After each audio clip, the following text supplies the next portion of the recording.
വിശുദ്ധ മർക്കോസിന്റെ സുവിശേഷം 16-ാം അധ്യായം 15 മുതൽ 20 വരെയുള്ള തിരുവചനങ്ങൾ.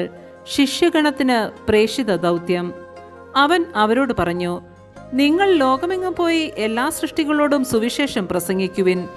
വിശ്വസിച്ച് സ്നാനം സ്വീകരിക്കുന്നവൻ രക്ഷപ്പെടും, വിശ്വസിക്കാത്തവൻ ശിക്ഷിക്കപ്പെടും.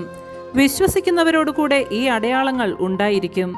അവർ എൻ്റെ നാമത്തിൽ പിശാചുക്കളെ ബഹിഷ്കരിക്കും, പുതിയ ഭാഷകൾ സംസാരിക്കും, അവർ സർപ്പങ്ങളെ കയ്യിലെടുക്കും, മാരകമായ എന്തു കുടിച്ചാലും അതവരെ ഉപദ്രവിക്കുകയില്ല.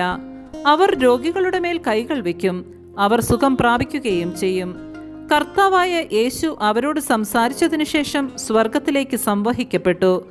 അവൻ ദൈവത്തിൻ്റെ വലതുഭാഗത്ത് ഉപവിഷ്ടനായി. അവർ എല്ലായിടത്തും പോയി പ്രസംഗിച്ചു. കർത്താവ് അവരോടുകൂടെ പ്രവർത്തിക്കുകയും അടയാളങ്ങൾ കൊണ്ട് വചനം സ്ഥിരീകരിക്കുകയും ചെയ്തിരുന്നു. നമ്മുടെ കർത്താവായ മിശിഹായ്ക്ക് സ്തുതി.